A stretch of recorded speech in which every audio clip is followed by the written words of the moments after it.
paciente, ¿cierto? Siente por la corriente. El caso anterior de mejor. Sí. Buenas tardes.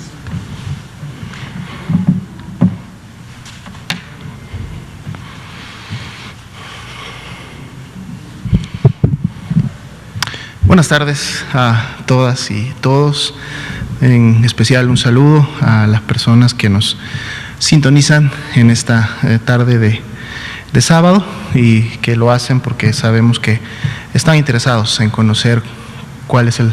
comportamiento y cómo continúa la evolución de la epidemia en México, y entonces nos dan la oportunidad de compartirles información al respecto, así de como temas relacionados precisamente con el COVID-19 en México. El día de hoy vamos a actualizar el escenario nacional, como lo hacemos todos los días, para que puedan ustedes siempre tener la estadística más reciente, en base lógicamente a los cortes que se realizan en la plataforma Cisber. Y hoy día también aprovecharemos un poco el tiempo para comentar en relación a la metodología y la manera como se realiza el abordaje de lo que son brotes, un poco en el contexto general, pero lógicamente también enfocados a lo que ha sido hasta ahora la epidemia de COVID-19. Entonces vamos a iniciar con la primera parte. Bien, estamos iniciando precisamente la conferencia vespertina número 237 ya, a la par del día número 147 de esta nueva normalidad caracterizada por las acciones del semáforo de riesgo COVID. Prácticamente nos va a quedar ya solo una semana al mes de octubre, pero sabemos, y como se ha venido reiterando en cada una de las conferencias, que estas actividades pues van a mantenerse y van a mantenerse al menos hasta el próximo año, en el sentido de que por haber iniciado ya la temporada invernal y esperando que los diferentes virus respiratorios, además de del SARS-CoV-2, estén circulando a nivel comunitario, pues las medidas que previenen precisamente estos contagios deben de mantenerse implementadas, deben de ser altamente difundidas y puestas en práctica por la población, por lo menos hasta que salgamos de la temporada invernal 2020-2021. Esto sucede aproximadamente a fines de marzo, inicios de abril del próximo año. Si vemos la siguiente diapositiva, tenemos precisamente el mapa que identifica a cada una de las 32 entidades federativas en su función de nivel de riesgo. Este es el mapa que se presentó el día de ayer, tiene la evaluación más reciente de ese nivel de riesgo para cada una de las entidades y entrará en vigor precisamente este próximo lunes 26 de octubre. Pero lo ponemos para recordarles precisamente a toda la población que nos está viendo que si se identifican por lugar de residencia en estas entidades federativas, pues estén muy al pendiente de las acciones que ya han estado implementando sus autoridades sanitarias locales, pero en el caso que su nivel de riesgo haya cambiado y específicamente en el caso de que éste se haya incrementado, será necesario que lógicamente pongamos en práctica y respetemos las medidas que además de seguro van a subir de intensidad en función de poder cumplir el objetivo de disminuir la transmisión comunitaria del virus. Y esto tendrá que ver, lógicamente, en la aplicación de estas medidas a los diferentes espacios públicos, tanto abiertos como cerrados, y sobre todo en lugares en donde pudiera haber concentración de personas, que el aforo o el ingreso a estos espacios de seguro incrementará en su limitación y se tomarán medidas precisamente para prevenir que estas aglomeraciones se produzcan. Entonces hay que estar como ciudadanía muy atentos a estas indicaciones que en lo local nos van a dar de seguro a nivel municipal, como medidas más generales a nivel estatal, pero que son importantes para poder cumplir con el objetivo. En la medida que nosotros cumplamos con estas actividades y que además de manera personal cada quien empiece a implementar y empiece a llevar a cabo estos nuevos hábitos que previenen enfermedades respiratorias, específicamente SARS-CoV-2 en este momento, pues entonces podremos realmente contribuir de manera colectiva a que la transmisión disminuya, y si la transmisión disminuye en un área geográfica se generarán menos contagios y por lo tanto tendremos menos personas enfermas, y entonces esto contribuirá a que, por ejemplo, entidades federativas que están en naranja en siguientes semanas pudieran alcanzar amarillo, o entidades federativas como en el caso de Chihuahua, que nuevamente alcanzó el nivel de riesgo máximo. Si continúa implementando las medidas que ya desde algunos días incrementó precisamente para contribuir a manera de mitigación en la transmisión, pudiera en semanas posteriores también entonces regresar a niveles de riesgo más bajo. Y en el caso de los estados que están en un nivel medio amarillo, en un nivel bajo de color verde, es continuar implementando las medidas, continuar realizándolas en el día a día, porque entonces esa es la única manera en que podemos asegurar que la transmisión se mantenga controlada, se mantenga estable y entonces no tengamos un rebrote ni en el nivel local, ni en el nivel estatal y menos en el nivel nacional. Veamos la siguiente diapositiva, por favor. Vamos a actualizar entonces las cifras a nivel nacional para el día de hoy. Suman ya más de 2.288.000 personas que fueron clasificadas como casos probables en su momento, con sospecha de la enfermedad de COVID-19. Cuando una persona tiene esta clasificación, ingresa a los protocolos ya predefinidos en cada una de las instituciones, de las entidades federativas. Estos son lineamientos federales, tanto para la vigilancia epidemiológica como para la atención médica, dependiendo, lógicamente, de las manifestaciones clínicas y el estado o no de gravedad que la persona podría tener.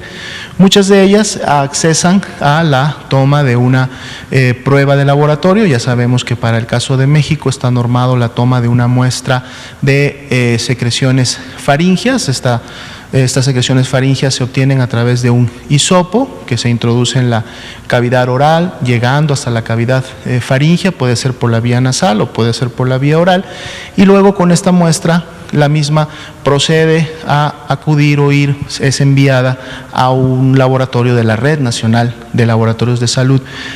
Pública para cursar con el proceso de reacción en cadena de la polimerasa, el PCR, que es la prueba oficial y la única que se utiliza hasta el momento en México para llevar a cabo la confirmación de los casos. En relación a que esta prueba salga positiva o salga negativa, es que tenemos en sí los dos grandes grupos que podemos ver representados en la gráfica. El mayor de ellos, que es precisamente el que está en las barras de color verde, son aquellas personas que dieron ya negativo a la prueba y por lo tanto se descartan. Son más de 1.066.000 para el día de hoy. Y aquellas que dieron positivas y que además fueron clasificadas por asociación epidemiológica o dictaminación, conforman este grupo de casos confirmados a COVID-19 que para el día de hoy también acumulan 886.800 personas. Dentro de este grupo de casos confirmados se encuentran también las defunciones confirmadas, es decir, las personas que evolucionaron de manera desfavorable y lamentablemente llegaron a fallecer a consecuencia de estas complicaciones, y para el día de hoy se actualiza esta cifra, que es un subgrupo del total de confirmados, que serían 88.743 lamentables defunciones, todas ellas. Podemos ver que vamos a cerrar la semana epidemiológica número 41 para efectos de la gráfica. La semana que estamos actualmente cerrando es la semana 43, pero para la semana 41 el cierre de la positividad es de 42%, una positividad que vimos incrementada durante todo el transcurso de esta semana en 2 puntos porcentuales. El día de mañana empezaremos a graficar la semana 42 y entonces veremos cómo se comportan las diferentes tendencias y en su momento la forma de las curvas. Lo que ya veíamos es que sí vamos a cerrar la semana 41 con un incremento en el porcentaje de la positividad en relación a ese 39% que teníamos o habíamos llegado a desarrollar en la semana 40. Vamos a ver la siguiente diapositiva, en donde ahora tenemos los casos estimados. Si nos permiten la siguiente. Los casos estimados, como ustedes saben, los que están en la línea azul claro, son precisamente ya todos los confirmados, más los que en su momento se suman por la multiplicación de los aún sospechosos por el porcentaje de positividad. Por eso el número de casos estimados es mayor siempre y será siempre mayor al de solamente los casos confirmados por otros mecanismos, entre ellos la mayoría por laboratorio. Y aquí podemos ver entonces que para el cierre también de la semana 41, el incremento, la diferencia del incremento que hubo entre la 40 y la 41 llegó a ser del 10%. Veremos mañana cuando grafiquemos la 42 si esta tendencia ascendente que hubo en la semana 40-41 se mantiene o empezamos a ver algún otro nivel de estabilidad o descenso. 5% también los casos activos estimados. Como ustedes saben, siempre estamos midiendo la proporción de la epidemia activa en México. Este 5% ha estado prácticamente durante toda la semana. Habíamos llegado a alcanzar en semanas previas un 4%. No ha sido mucha la diferencia o el incremento, pero vamos a estar pendientes de cómo se sigue moviendo este número. Y recalcamos más de 646,000 personas que también se estiman son casos ya recuperados de COVID-19 en México. En la siguiente diapositiva desglosamos de manera más precisa las defunciones. Este es un gráfico que empezamos a integrar hace algunos días para tener un poco más de claridad de cómo se están comportando las mismas. Vemos una tendencia descendente importante en la ocurrencia de las defunciones, lo cual es una buena noticia en función de que ya son 14 semanas que hemos tenido este descenso y que para efectos de la semana 41 en relación a la semana anterior estaríamos cerrando todavía con un descenso de un menos 6%. Y en este descenso estamos considerando no solamente las defunciones ya confirmadas, sino también todos aquellos grupos de defunciones que no necesariamente tienen un resultado positivo, con la intención de que cuando veamos precisamente el comportamiento de esa línea rosa, podamos estar integrando todo lo que en un momento pudiera todavía incrementarse en los siguientes días cuando se conozcan los resultados de laboratorio pendientes o se conozca el resultado de las dictaminaciones que en su momento se llevan a cabo. Si consideramos la semana epidemiológica que más defunciones llegó a tener, esta es precisamente la número 28, en donde ocurrieron 5,292 lamentables defunciones. Si comparamos la semana 41, que es la que estamos cerrando el día de hoy en relación a esa semana epidemiológica donde ocurrieron la mayor cantidad de las mismas para una semana epidemiológica, pues el descenso o el comparativo en descenso sigue siendo de un menos 59%, lo cual es importante en función precisamente de cómo está evolucionando la epidemia y la mortalidad que en su momento está produciendo a consecuencia de la misma. Veamos la siguiente diapositiva. Tenemos aquí el comportamiento de las hospitalizaciones. Como ustedes ya saben, estamos alternando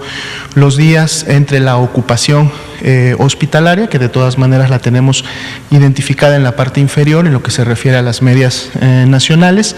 la ocupación general 32%, la ocupación con ventilador 26%, pero esta gráfica que presentamos cada 2 días nos permite ver también la evolución de cómo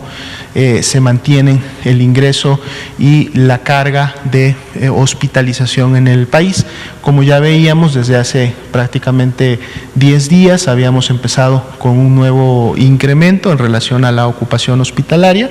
Este incremento se ha mantenido. Si comparamos lógicamente la velocidad del incremento que se manifiesta en relación a la pendiente, esta velocidad, y la comparamos con las velocidades que teníamos al inicio de la epidemia en México, lógicamente la velocidad para este caso es mucho menor. Sí significa un incremento, pero no es a una velocidad como la que veíamos al principio. Y bueno, esperemos que en función de las medidas que se están aplicando en cada una de las entidades y municipios, esa ligera estabilidad que podemos ver en los últimos 3 días pudiera empezar ya a representar precisamente un punto en donde llegamos nuevamente a un máximo y que de ahí pudiéramos estabilizar y empezar a disminuir en el tema de las hospitalizaciones. Pero bueno, precisamente en las conferencias vespertinas vamos a estar presentando este gráfico cada 2 días y vamos a poder entonces estar viendo cuál es la evolución del mismo. Así igualmente aquí podemos comparar como lo hacíamos en las defunciones, es decir, el día que en su momento se alcanzó la ocupación máxima de personas hospitalizadas, que fue prácticamente en la última semana de julio, se llegaron a tener en un mismo día 18.223 personas hospitalizadas. De ese total llegamos inclusive a tener prácticamente en la primera semana de octubre la ocupación mínima también alcanzada, que fue de 9.927 y por lo tanto eso representó en una comparativa un descenso de menos 46%. Como vemos en este comportamiento ascendente que hemos tenido en los últimos días, pues este descenso también ha disminuido, ya que en relación a la ocupación del corte del día de ayer, que son 11.837, este descenso es de menos 35%. Sin embargo, todavía es un descenso importante en relación al pico máximo que en algún momento se alcanzó de todas las personas hospitalizadas en un solo día. Veamos la siguiente diapositiva. Bien, vamos a entrar un poco al tema que comentaba, que tiene que ver con informar a la población y a todos ustedes, claro, de la atención de brotes y en su momento los mecanismos que nos llevan como Sistema Nacional de Vigilancia Epidemiológica a poder identificarlos. En esta primera diapositiva solamente graficamos un poco la historia de cómo se fue desarrollando el sistema de información que a través del tiempo ha podido en su momento permitir llevar a cabo esta actividad. Podemos ver que antes de los 80, básicamente esta actividad estaba, digamos que, lineada a través de ciertos guías, de ciertos lineamientos como tal, nacionales, y a través de formatos que en su momento tenían que ser lógicamente llenados por cada una de las entidades y que tenían que ser pues enviados a los siguientes niveles administrativos, de la unidad de salud a la jurisdicción, de la jurisdicción al nivel estatal, del nivel estatal al nivel federal. Es entendible que lógicamente en esos tiempos el hacer este trabajo, digamos, a mano y en papel, lógicamente no contribuía a la oportunidad de la notificación y la concentración de la información pues no era tan oportuna. Sin embargo, en la medida que fueron avanzando las décadas y en la medida que se fueron normando también otros mecanismos y otros modelos, fuimos mejorando en relación a la oportunidad de la notificación. El sistema en su momento estuvo también anclado para fines del año de los 90, en el año 97, en lo que fue la Dirección de Urgencias Epidemiológicas y Desastres, dado que era un enfoque precisamente al tema o la ocurrencia de brotes. Se establece ya con las nuevas, digamos, tecnologías, una vez que se tiene a la mano el uso del correo electrónico, del email, y que lógicamente hay posibilidad de que estos servicios de internet estén presentes en las unidades médicas, se crea el correo notifica@dgpisalud.gov.mx, esto en el año 2002, y entonces ahora a través de este nuevo mecanismo que era el correo electrónico se puede hacer la integración y la notificación de todos estos brotes. Si me permiten la siguiente. Ya en años más recientes esto va evolucionando. La Unidad de Inteligencia Epidemiológica y Sanitaria desde el 2006 es la unidad que en su momento se encarga de estar revisando estas notificaciones, precisamente para en su momento identificar algún evento relevante o algo que pudiera estar poniendo en riesgo la salud poblacional y hacerlo conducente a través del alertamiento que debería de llevar acciones. Con la publicación en el 2007 de la última versión del Reglamento Sanitario Internacional, se incorporaron también a este sistema todas aquellas necesidades de información que tenían que ver con la notificación vía y a través de este Reglamento Sanitario Internacional a la Organización Panamericana de la Salud, a la Organización Mundial de la Salud, y también es la manera como lógicamente compartimos los países, tanto vecinos como en todo el mundo, la información que puede estar ocurriendo al interior de cada uno de ellos y que además es importante en funciones de riesgo. Y precisamente en el año 2011 se crea ya digamos un sistema de información basado en plataforma en línea, es decir, ya no con solamente un correo electrónico, sino ya se genera un sistema a través del cual una persona operaria, lógicamente, del Sistema Nacional de Vigilancia Epidemiológica, al tener una clave, al tener un password, podía llevar a cabo la notificación inmediata de este tipo de eventos, además con la ventaja de que la información, más allá de llegar pues en tiempo real, en función de que en el momento en que la notificaba y la capturaba ya estaba en todos los niveles administrativos disponible, se podían integrar toda una serie de variables que contribuían a la información, y es precisamente en ese año cuando se crea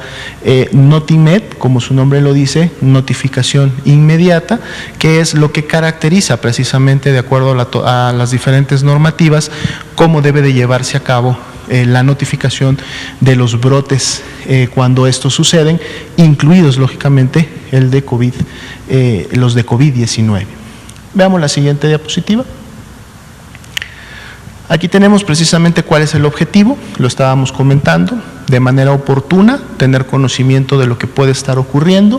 enfermedades de interés epidemiológico, esto quiere decir enfermedades que tengan un potencial, precisamente un potencial de poner en riesgo la salud de una comunidad, la salud de una población, y por lo mismo, lógicamente, en poder tener un comportamiento epidémico, ¿no? Lo cual por ejemplo, ha sido el tema de COVID-19, no solamente del componente nacional, sino también del componente internacional, todo esto con el mayor objetivo, que es, al tener la información, analizarla y emitir los principales productos informativos, pues que se puedan tomar decisiones para el control del mismo o la prevención en un momento determinado cuando esta es posible. Veamos la siguiente diapositiva. La normatividad está actualizada, la tenemos disponible en la norma oficial 017, la cual identifica de manera muy precisa cuáles son aquellas enfermedades y cuáles son aquellos eventos que en su momento son de notificación inmediata. Entre ellos están clasificados precisamente los brotes. Podemos ver que no deben de transcurrir más de 24 horas. Cuando una norma o un lineamiento dice o refiere que algo debe de notificarse de manera inmediata, se refiere a que debe de ser en las primeras 24 horas para poder tener toda la oportunidad en relación a las acciones que se van a detonar por esta vía. Vemos la siguiente, por favor. Bien, en el tema específico para esta noche, que es el tema de brotes por probable enfermedad COVID-19, o en su caso ya la enfermedad confirmada, además del sistema Notimet, tenemos también el monitoreo informal o el monitoreo de eventos. En alguna ocasión ya estuvo con nosotros la doctora Ana de la Garza, quien precisamente dirige y coordina operativamente la unidad de inteligencia para emergencias en salud, y esta es una de las actividades que se lleva a cabo día con día, a toda hora, por cierto, en relación a estar monitoreando los diferentes medios de comunicación, redes sociales y otros sistemas que se clasifican para efectos del monitoreo como informales, en relación a que la información que de ahí se obtiene todavía tiene que ser verificada y por lo tanto validada a través de un sistema oficial, pero que de todas maneras constituyen una señal importante que en un momento puede complementar algo que estamos esperando confirmar en un sistema digamos oficial. Entonces, a través de este monitoreo, por ejemplo, en lo que va del año y con esta distribución geográfica, también se han detectado 195 brotes, precisamente por esta vigilancia basada en eventos. Esto ayuda en un momento determinado a, lógicamente, implementar una acción de revisión por parte del Estado, ya que el conocimiento de esta acción permite un alertamiento al Estado para poder confirmar si es cierta la información que se está teniendo en redes, y entonces, por lo tanto, al sumarlo a la actividad de Notimed, podemos también tener una mejor señal que sea más fuerte para la identificación en un momento determinado de la ocurrencia de los mismos.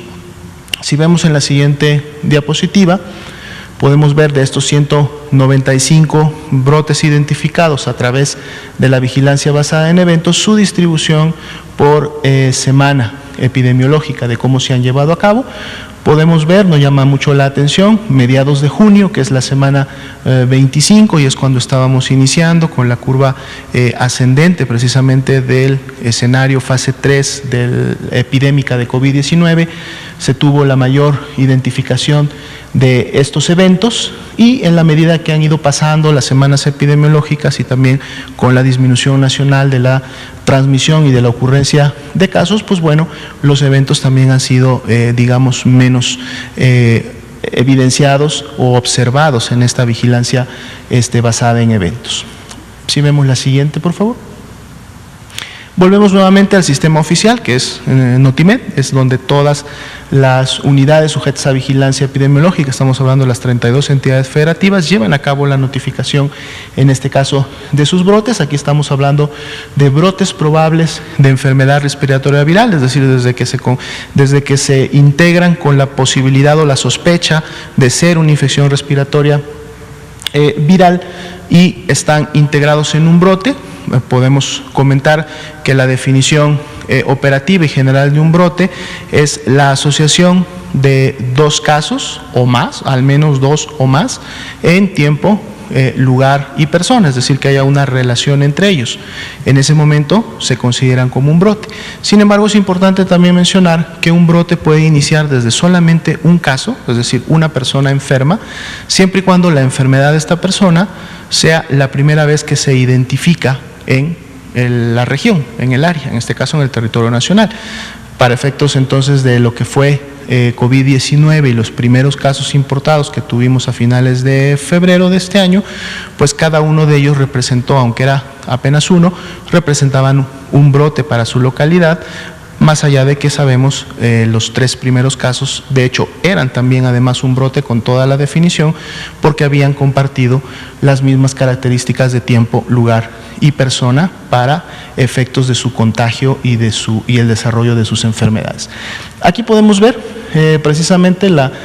distribución de estos brotes por cada una de las entidades que en su momento los ha detectado y los ha notificado. Aquí es importante mencionar y dejarlo también muy claro,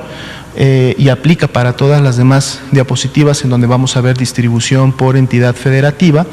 que esto no necesariamente representa que las entidades que tienen la mayor cantidad de brotes notificados sean las que más brotes hayan tenido, porque precisamente esto está relacionado a la notificación. Lo que sí pudiéramos decir es que las entidades que tienen los mayores números son entidades que tienen una actividad de vigilancia epidemiológica y por lo tanto una actividad de clasificación y notificación bastante importante, ¿sí? Y que ha permitido en su momento entonces conocer qué es lo que está sucediendo al interior. No necesariamente que en las entidades que tienen menos números no hayan ocurrido más brotes, ¿no? Esto es solamente como una aclaración para tener siempre la perspectiva de lo que estamos observando. 2.401 en lo que tiene que ver entonces a todos los brotes de enfermedad respiratoria, 82 de ellos solamente en la semana previa. Y si vemos la siguiente diapositiva, ajustamos ahora sí solo a los brotes que tienen la clasificación de probablemente ser COVID-19. No es una disminución importante, siguen siendo 2.299 y prácticamente la distribución por entidad federativa es similar a la que veíamos en la diapositiva anterior. Si vemos la siguiente lámina, basado precisamente en Notimed, y como les comentaba al principio, podemos recolectar toda una serie de características que vienen en el sistema de información que nos permiten entonces en su momento conocer dónde están ocurriendo estos brotes, qué personas son las que están siendo afectadas, cómo va su evolución. Y por ejemplo aquí podemos tener la distribución en función del sitio de ocurrencia. Y para marcar el sitio de ocurrencia está directamente relacionado con que la transmisión, ¿no?, o el mecanismo de transmisión, la fuente del contagio que originó el brote, en este caso de COVID-19, se encuentre precisamente en este lugar, más allá que después la dispersión o la continuidad de los contagios pudiera haberse dado en otros lugares. Entonces, los principales o los que vemos con mayor carga de brotes reportados son precisamente en el nivel comunitario, es decir, son los que ocurren fuera de los demás lugares que en su momento vemos a continuación. Le siguen los brotes intrafamiliares, estarían bastante explicados en función del mecanismo de transmisión que tiene el virus SARS-CoV-2 para generar la enfermedad de COVID-19, pues sabemos que precisamente al interior de un hogar, por la cercanía que tienen los integrantes de la familia, cuando uno de ellos se enferma, entonces es bastante probable que las demás personas al interior del domicilio también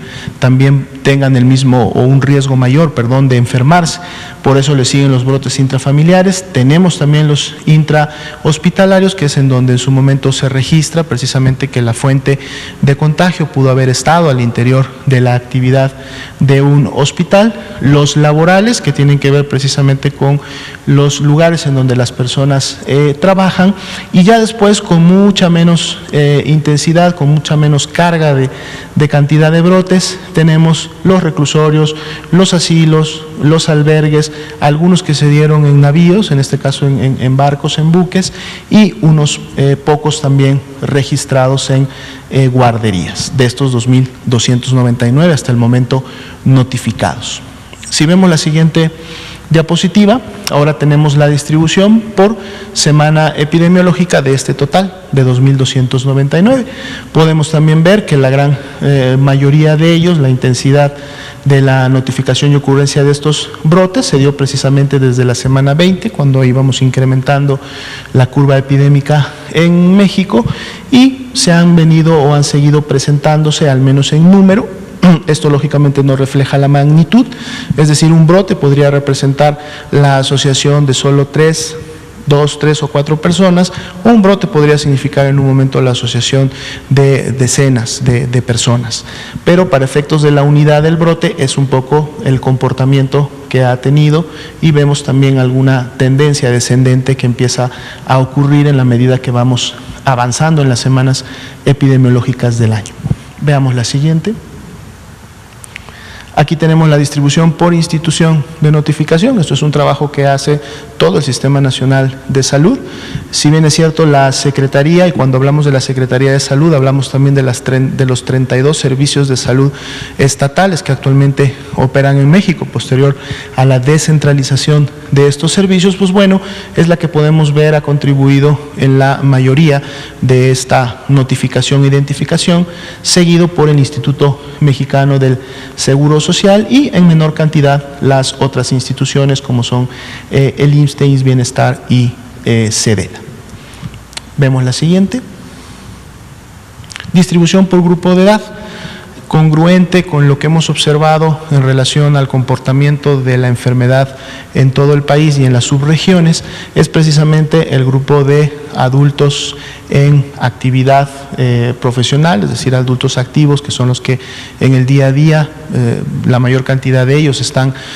movilizándose para efectos de atender sus trabajos, sus fuentes de ingresos, etcétera, pues son los de 25 a 44 años, en donde se ha lógicamente concentrado la mayor presencia de los brotes notificados, seguidos de un grupo de 45 a 64, en donde todavía se considera una edad en donde la actividad laboral y del día a día todavía sigue siendo en muchos casos importante. Si vemos la diferencia por sexo, mujeres, hombres, realmente no es tan importante, es decir, no hay una diferencia, a pesar de que los hombres pudieran llevar un poco la delantera en alrededor de 2.000 de las personas identificadas en cada uno de estos brotes, que ese total representan 36.624 personas involucradas en estos un poco más de 2.200 brotes que hasta el momento hemos visto. La siguiente, por favor.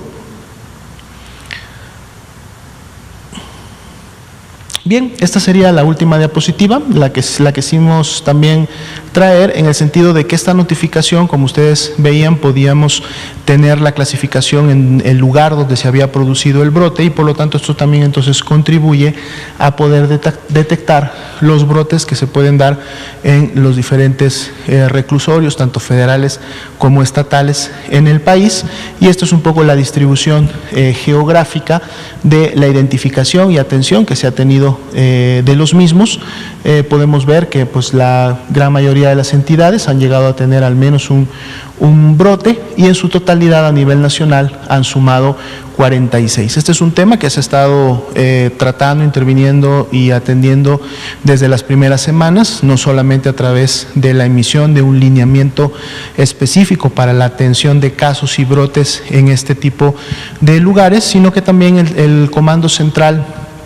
COVID-19, que es este grupo intersectorial e interinstitucional que se reúne todos los días para evaluar la situación de la epidemia. Hay un subgrupo que se reúne una vez a la semana, todas las semanas, para tener un enfoque específico sobre la transmisión que está ocurriendo en los penales y a través de estas reuniones precisamente implementar las estrategias o dar seguimiento a los brotes y casos ya ocurridos que permitan en su momento su control, pero también todas aquellas actividades que se llevan a cabo en el día a día que para de manera preventiva evitar la ocurrencia de casos, pero esto es otra manera como la vigilancia y la identificación de los brotes también puede contribuir a conocer la situación de los mismos en lugares específicos. Bien, esta sería la actualización de la información nacional y un poco la comunicación del tema del estudio y seguimiento de los brotes de COVID-19 en el país. Y bueno, entonces ahora daríamos tiempo para responder preguntas por parte de ustedes. Empezamos, por favor, primero, seguimos de este lado. Buenas tardes, Iris Velázquez del periódico Reforma. Preguntarle cuál es el procedimiento en cuanto ustedes se enteran que existe un brote, a qué áreas pasa, etcétera, y si ha habido algún brote de COVID identificado por esta plataforma que les haya llamado la atención, qué acciones se han tomado y si nos puede ejemplificar con algún caso. Gracias. Claro, con mucho gusto. De hecho, similar a otros sistemas de información que tenemos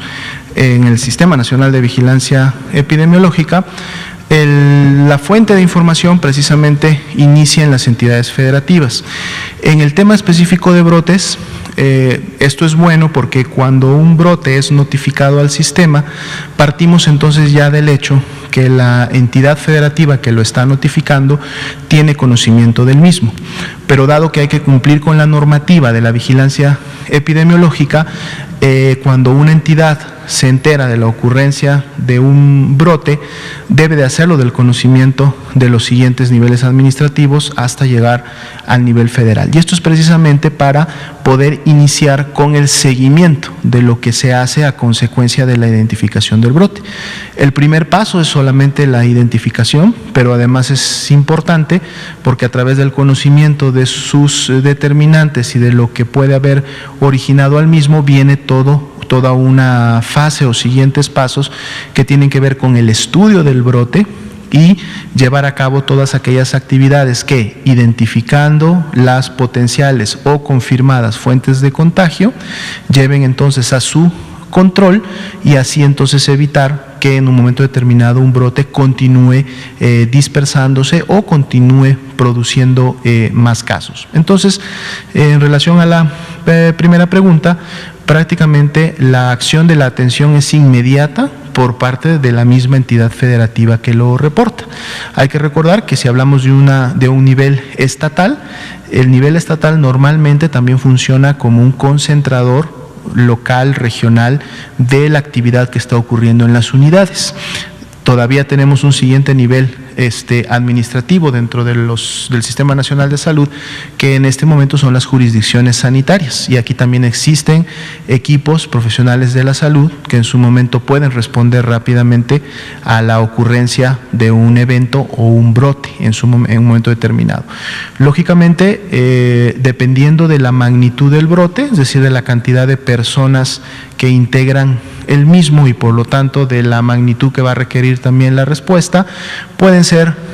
requeridas las acciones tanto de la unidad, del personal que está en la unidad que lo notificó, pero también del personal que está en la jurisdicción e inclusive en algunos casos del personal que labora en los niveles estatales. Entonces, hay una acción inmediata, se atienden las causas primarias mientras se va investigando la cadena de contagios y se van integrando los diferentes mecanismos de información, y entonces, de ser necesario, entran a responder no solamente las áreas de vigilancia epidemiológica, sino más bien todas aquellas otras áreas dentro del Sistema Nacional de Salud que también contribuyen al control, porque esto lógicamente va a depender del tipo de brotes. Si estamos hablando específicamente de COVID-19, pues entran actores como son la atención médica, como es la promoción de la salud, como es la comunicación de riesgos, y lógicamente también la actividad que tiene que ver con la mitigación correspondiente.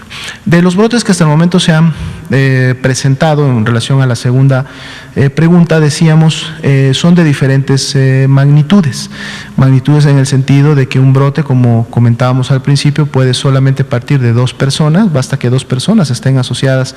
en tiempo, lugar y persona, y esto podría considerarse ya como un brote, hasta que se asocien decenas de las mismas. Y estos brotes, digamos, de mayor magnitud normalmente suelen ocurrir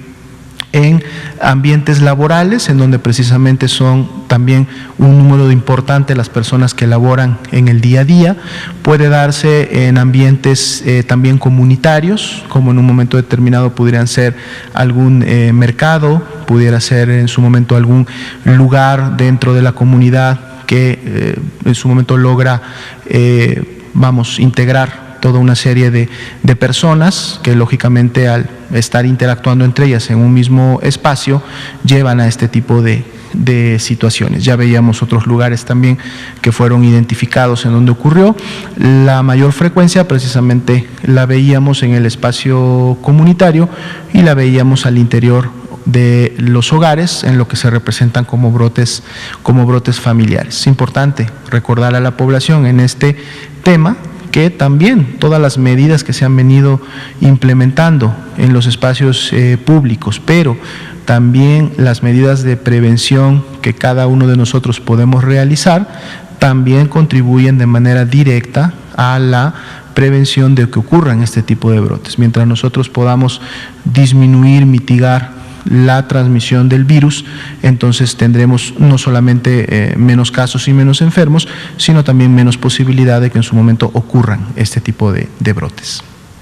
Muchas gracias. Tenemos aquí y luego allá y luego aquí.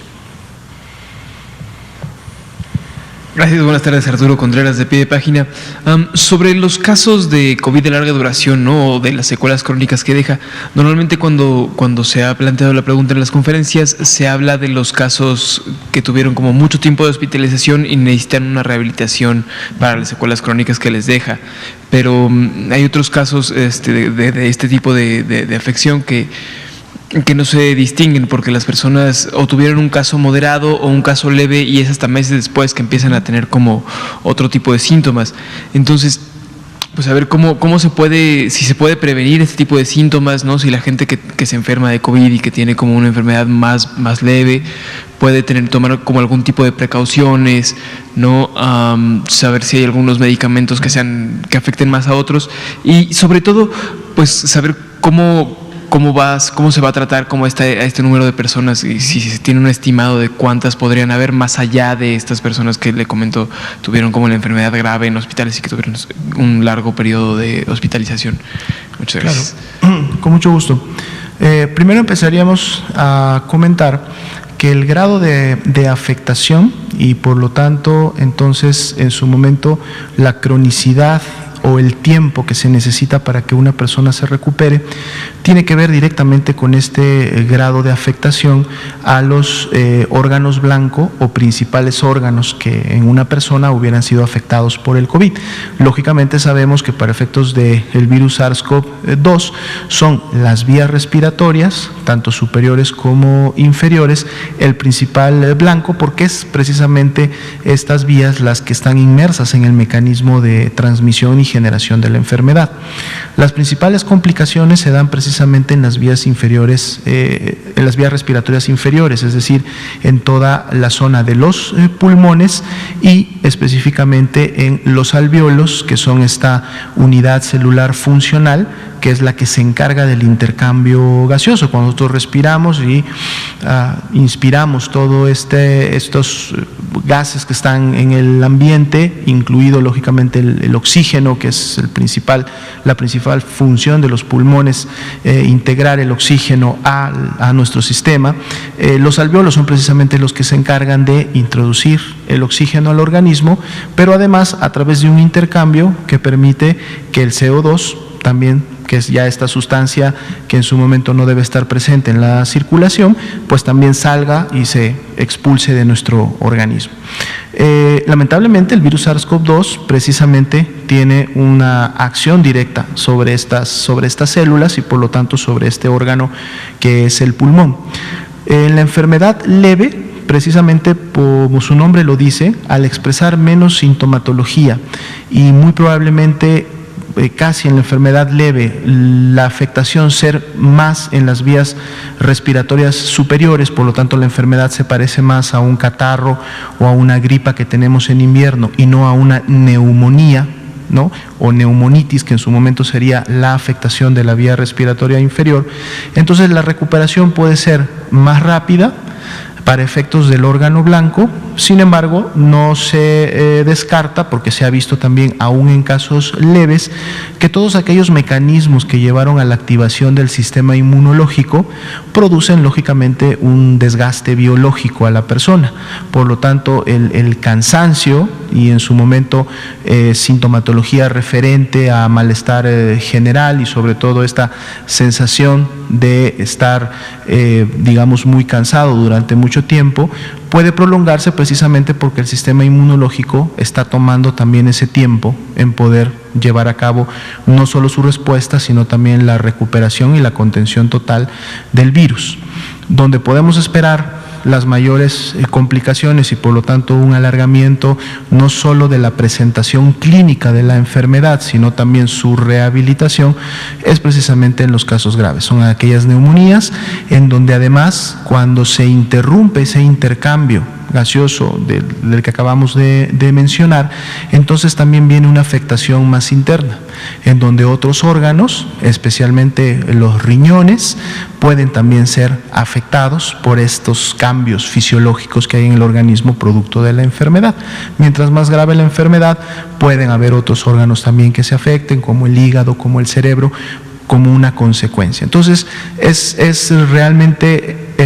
tiene que ver los tiempos, no hay un tiempo predefinido o específico solamente para COVID-19, sino que en la medida de que más órganos se afecten y dependiendo cuáles son estos órganos que se están afectando, entonces el proceso de curación será más prolongado y de seguro se requerirán muchos o diferentes tipos de mecanismos de rehabilitación para que la persona pueda favorecerse en volver nuevamente a recuperar las funciones biológicas y fisiológicas que esos órganos tenían. Algunos órganos no se recuperan tan rápidamente como otros. La piel, por ejemplo, ¿no? En un momento determinado sabemos que si tenemos una herida o la misma descamación que día con día se produce, es muy rápida. Las células de la dermis, de la epidermis se están reproduciendo prácticamente en 24 horas. No así otras células más especializadas, como precisamente son las de los pulmones, como son las neuronas en el cerebro, como serían en su momento las células del riñón. Toman más tiempo en volverse a generar, en volverse a producir y volver a retomar sus funciones. Ya se comentaba la semana pasada y estamos ya haciendo todas las coordinaciones correspondientes en relación a este tema específico de la rehabilitación. Vamos a tener un componente temático muy pronto, donde los principales actores de la rehabilitación en general en México, y que además ahora pues se están enfocando o están atendiendo mucho los casos de COVID, nos puedan venir a presentar qué es lo que se ha estado pudiendo hacer hasta el momento y cuál es un poco también la planeación que se tiene en los siguientes semanas y meses para poder incrementar estas capacidades, que como digo, también su demanda depende de la afectación y depende lógicamente de los días que en su momento haya demorado una persona en poder recuperarse. El promedio de hospitalización de los casos de COVID graves en México ha estado alrededor de los 20 días. Esto no deja que hay personas que han estado hospitalizadas inclusive más del mes, pero en promedio una persona grave que se recupera y que finalmente alcanza la mejoría y es dada de alta ha estado alrededor de los 20 días. Y en el caso de la sintomatología leve, pues bueno, sabemos que los síntomas normalmente duran alrededor de 5 o 6 días, una semana en la mayoría de los casos leves, y luego resuelven en la mayoría de ellos felizmente sin dejar muchas secuelas. Entonces, dependiendo también de esto, será lógicamente la cantidad o la necesidad de servicios de rehabilitación que se puedan tener. Gracias. Habíamos concedido.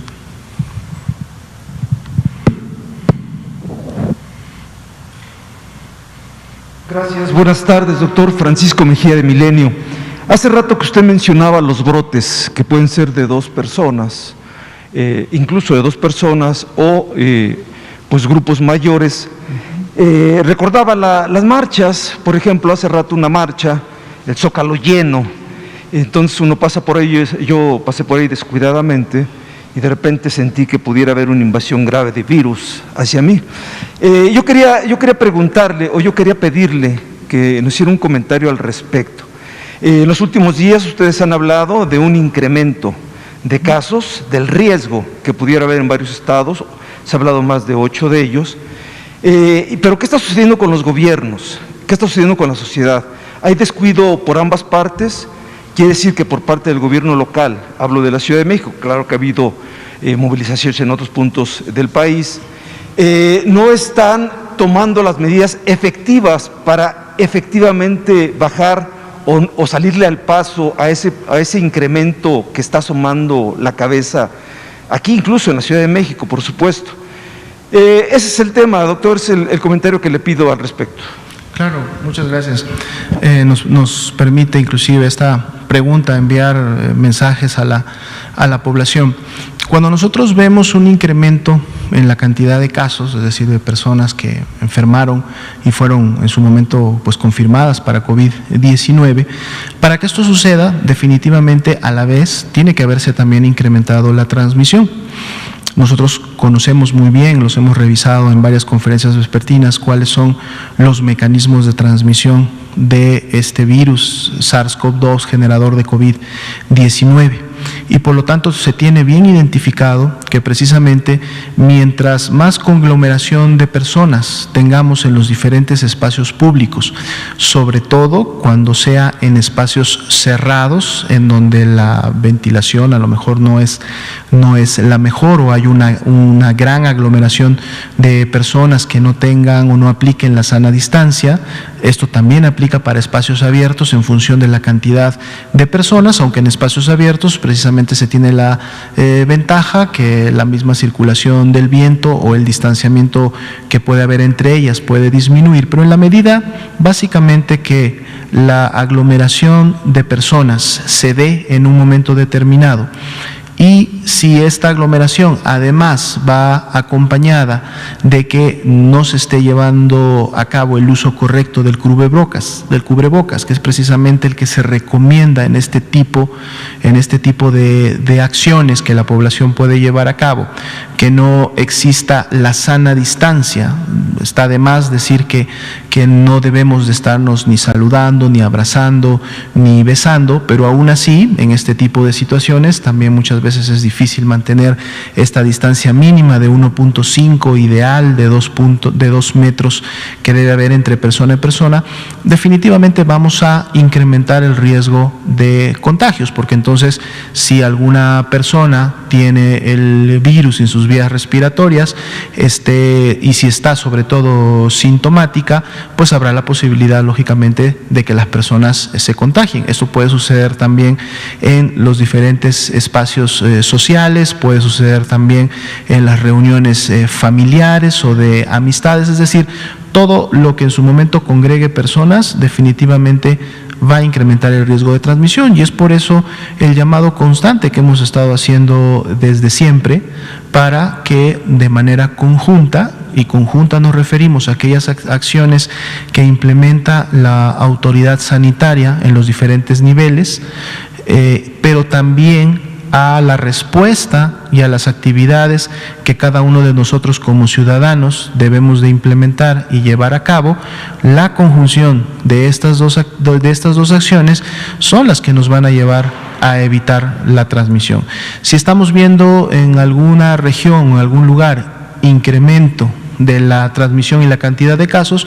de seguro es porque estas actividades no se llegaron o no se pudieron implementar de la manera más eficiente posible. Pero entonces la acción inmediata o la manera en cómo podemos sí incidir en que esto ocurra y que se logre el objetivo de la prevención y la mitigación es precisamente poniéndolos en práctica. Como ustedes saben también, en México no se han implementado medidas coercitivas. En México no se le ha generado una obligatoriedad basada en un castigo o basada en un momento en una acción administrativa por parte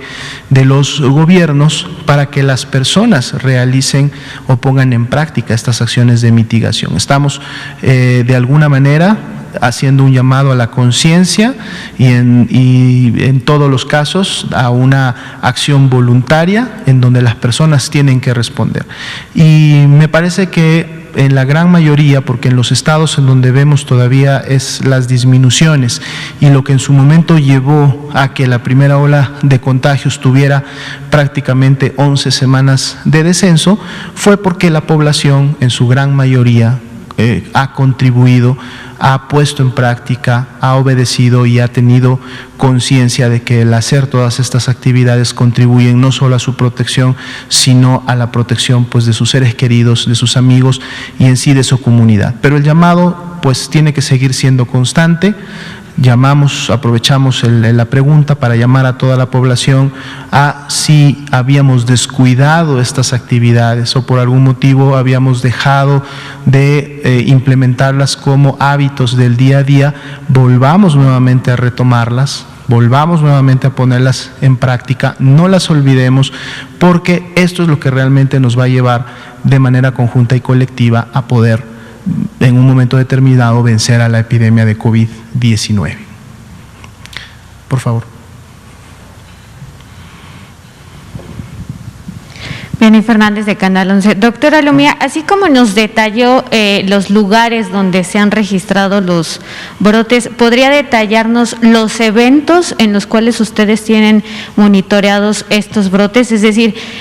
¿son eventos multitudinarios de cuántas personas y a qué se refieren? ¿Marchas, reuniones familiares, fiestas? Si pudiera darnos un poco más de detalles sobre esta información. Sí. El detalle que tenemos nosotros a nivel federal es precisamente el que nos da el sistema de información que es Notimed. La distribución que veíamos por lugar es precisamente la que tenemos identificado en el sistema federal. O sea, cuando hablamos de esta distribución de comunitarios, familiares, hospitalarios,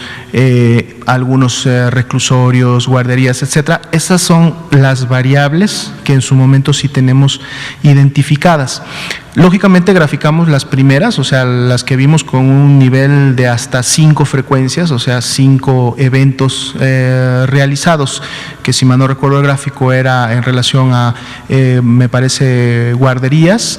es como la máxima frecuencia. Cualquier otro tipo de evento que no está en estas características debe haber tenido frecuencias menores al 3 o al 2 o no forman necesariamente parte del catálogo que al momento de la notificación pueden seleccionar. Quienes sí, lógicamente, tienen mucha más información y en su ámbito local podrían describirnos de manera todavía mucho más amplia, más concisa, más a fondo de cómo sucedieron estos brotes y estos eventos, serían definitivamente las jurisdicciones sanitarias, quienes son las encargadas de atender de manera operativa e inmediata el brote, y de seguro también las autoridades sanitarias estatales, que lógicamente tienen mucho más acceso. Esto no quiere decir que no haya en su momento reportes que producen tanto el nivel jurisdiccional como estatal que describen a fondo el evento, pero para efecto, lógicamente, del análisis que se hace en un nivel federal y poder detonar rápidamente acciones, no necesariamente o se puede o se tiene, digamos, el tiempo, la suficiencia de personal para poder identificar cada uno de ellos. Pero en el nivel local, hablando del nivel estatal y jurisdiccional, de seguro ellos pueden y cuentan con toda la información correspondiente. ¿Sí? Bueno, muchas gracias. Son las